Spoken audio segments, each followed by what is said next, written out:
안녕하십니까, 신구입니다. 흔히 김영삼 문민정부가 잘한 일이 뭐냐 하고 물어보면은 열이면 열 이걸 꼽습니다. 뭐냐 하면 하나회 해체를 포함해서 군부 독재 사슬을 끄는 거 하고, 그리고 금융실명제 실시한 거죠. 특히 금융실명제는 문민정부 최대의 업적으로 꼽힙니다. 그런데 이 금융실명제는요, 5공화국 때 굉장히 논란을 벌인 적이 있습니다. 그 동기가 바로 이철이 장영자 어음 사기 사건 때문이었습니다. 누구세요? 나예요, 나리 아빠. 당신이 어쩐 일로... 장영자가 찾아간 곳은 이혼한 첫 번째 남편 김수철의 집. 김수철은 대하금속이라는 중소기업을 운영하고 있었지만 사업은 지지부진한 상태였다. 사업은 여전히 어려워? 알잖아. 요즘 경기 안 좋은 거.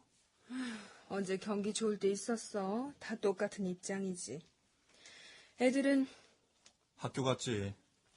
잘 크냐고. 잘 놀아. 에휴, 집안 꼴하고는. 나 보란 듯이 잘 좀 살아봐. 잘 안 돼.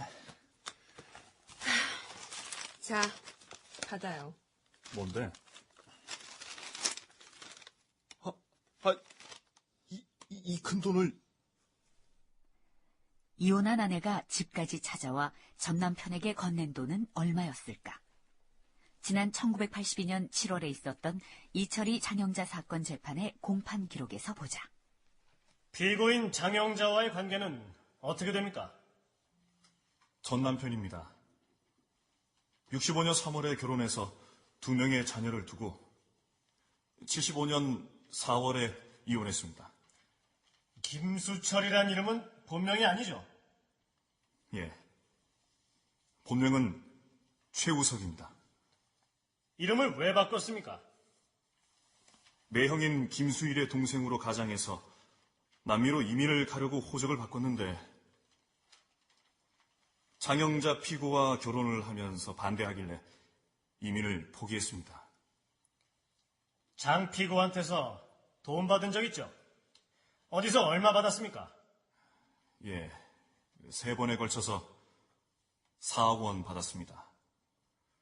모두 집에서 받았는데 78년에 1억 5천만 원, 79년에 1억 5천만 원, 81년에 1억 원 받았습니다. 무슨 명목으로 받았습니까? 집을 사고 아이들 양육비와 생활비에 보태라고 해서 받았습니다. 이혼한 부부가 다시 만나 집까지 찾아오고 생활비를 건넨다는 걸 선뜻 납득하지 못할 사람이 많을 것이다. 그러나 장영자는 그런 여자였다. 게다가 넉넉하지 않은 생활을 하고 있던 김수철은 전처 장영자가 건넨 돈이 선이라고만 생각했을 것이다. 이만 갈게. 참. 당신 사업하면서 알게 된 기업들 많지? 왜? 투자 좀 하려고. 이왕이면 우리나라 10대 기업 안에서 알아봐줘. 활동비는 줄게. 알았지?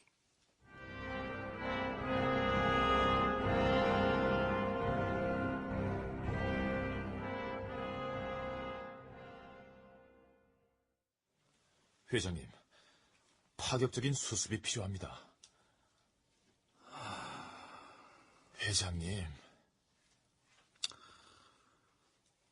자금이 얼마나 어려운데.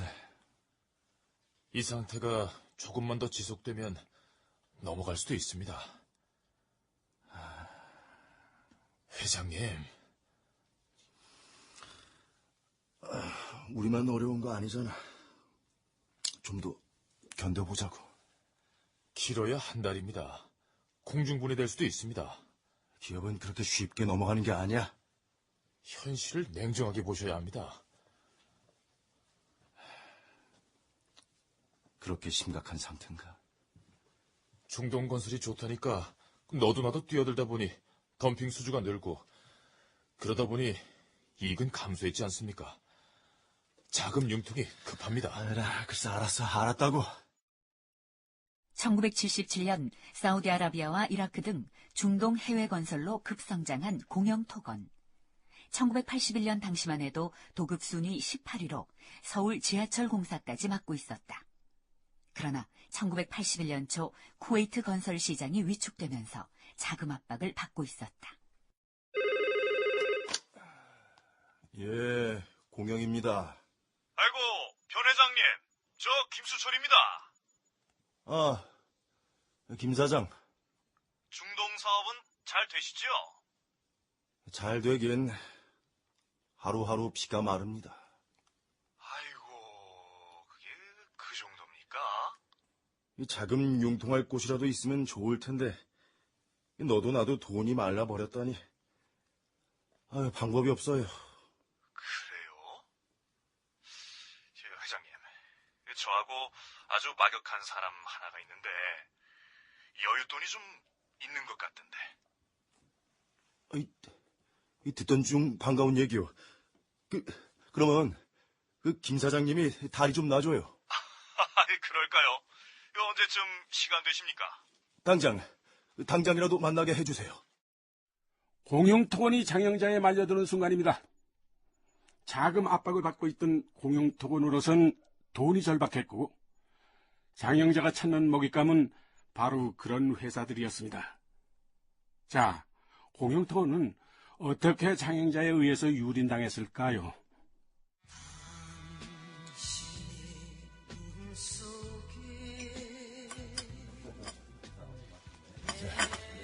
김 사장한테서 말씀 많이 들었습니다마는 돈을 좀 빌려주실 수 있겠습니까? 제가 그동안 꼼꼼하게 모아놓은 게 좀 있어요.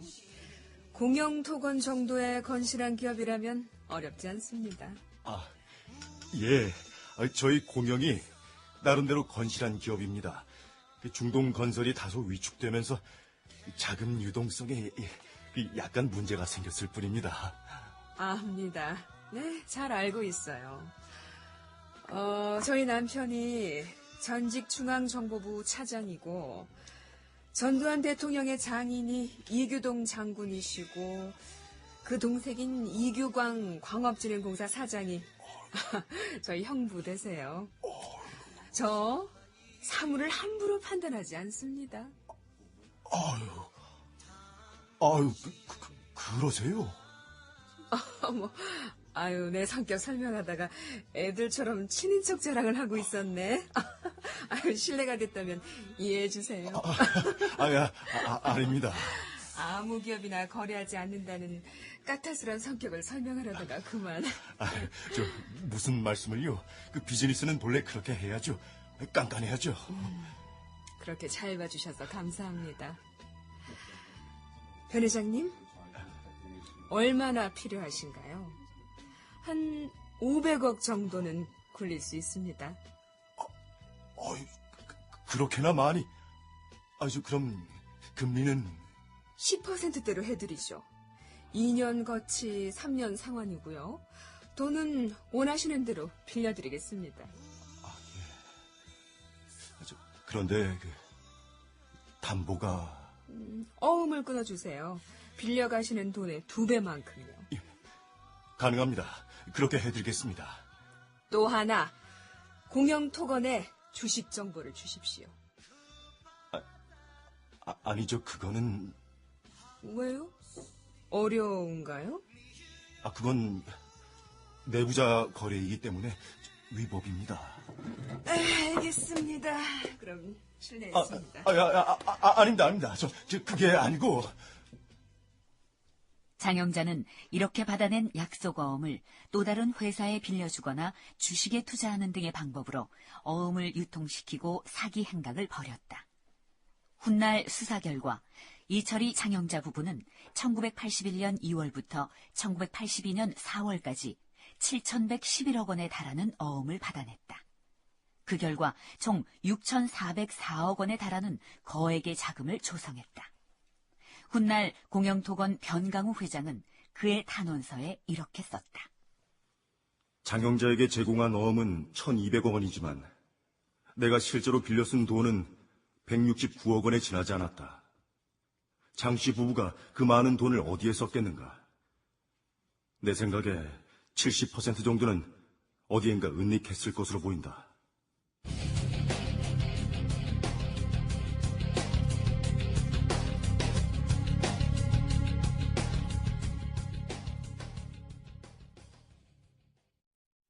장영자가 남편 이철이와 함께 거대한 사건을 꾸미고 있던 1981년 5월경, 청와대는 제5차 경제사회발전계획 기초안 마련에 집중하고 있었다. 제5차 경제사회 발전 계획의 핵심은 성장 위주의 양적 팽창 정책을 지향하자는 겁니다. 현재의 고질적인 인플레 구조가 거기서 나왔고 그것 때문에 여러 문제를 야기하고 있기 때문입니다. 과감한 정책 전환이 있어야만 경제 발전이 지속될 수 있습니다. 그래서 수출 지원은 축소하고 수입 자유화를 확대하자는 긴데 그래 되면 기업들이 버텨나겠나? 그건 금융의 자율이라든가 다른 정책으로 보완이 가능합니다. 금융 자율화라. 이를테면 은행 민영화 같은 걸 말하나? 그렇습니다, 카카. 그렇게 되면 자연히 정책 금융 축소, 실질 금리 보장, 과감한 재정 개혁이 가능합니다. 김수석은 이런 보고서를 어떻게 만들어? 무슨 말씀이신지? 요새 이 한편에서 듣자 하니 경제기획은 강경식 차관보하고 김재 경제수석이 이 나라 경제는 다 틀어지고 있다는 말도 있던데 들어봤어? 예, 오래전부터 들었습니다. 그래, 손발 맞춰서 잘하면 그만 아닌가? 응? 잘하면 되는 거야. 소신껏 하라고. 예. 자, 다음에 역시 물가 상승률에 관심을 가져야 할 때입니다. 오늘도 이 신문 보니까 말이지. 쌀이니 팥이니 들깨값이 다 올랐더라고. 떨어진 거는 농번기 앞두고 살충제값 하나밖에 없어요. 물가를 좀 한 자릿수로 확 주저앉힐 방법은 없나? 그래서 우선 올해 1981년 추곡 수매가 인상률이 분수령이 돼야 합니다. 하지만 아시는 바와 같이 쉬운 결정은 아닙니다. 당연하지. 본인이 국정 운영을 해보니까 말이지. 정부 정책은 쉬운 게 하나도 없어요. 그래서 이 추곡 수매가는 우회하면 좋겠나? 내년도 물가를 12% 내외에서 안정시킨다는 전제로 경제기획원에서 올린 안은 10% 인상입니다. 10%? 그거 국회에서 통과가 될까? 펄펄 뛸 겁니다. 민정당, 민한당은 당연하고 농수산부도 가만 안 있을 겁니다. 그래서 하는 말이야. 10%가 가능하겠어? 보수적으로 잡아서 10%입니다. 한 4%나 5% 정도 양보를 해서 한 14, 5% 정도 선으로 결정되지 싶습니다. 김재익의 예상은 정확했다. 여당인 민주정의당은 터무니없다며 펄쩍 뛰었고 야당인 민한당은 45.6%, 주무부처인 농수산부도 최소 24% 인상이 필요하다고 버텼다. 마라톤 국회 심의 끝에 기획원 안보다 4% 많은 14%로 인상률이 결정됐다.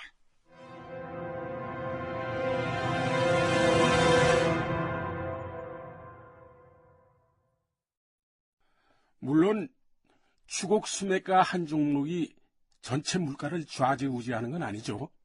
그러나 의지가 중요하지 않겠습니까? 실제로 1981년 소비자 물가는 13.8%로 떨어졌고 그 이듬해 1982년엔 2.4%에 불과했습니다. 1980년 소비자 물가 인상률이 28%였으니 물가 안정을 이룬 거죠. 물론 여기에는 팍팍한 삶을 사는 서민들의 희생과 농민들의 일방적인 희생이 있었다는 사실도 기억해야 할 겁니다. 요즘 장보살 사업 번창하고 있다는 소식 듣고 있어요. 그래서 할인해달라는 어음은 어느 회사 거요? 공영토건 어음입니다. 공영토건 괜찮지 않나요? 뭐 그 정도 회사면은 좋죠. 그래, 얼마나 하시게? 한 500억 정도 하려고 합니다. 아니, 500억?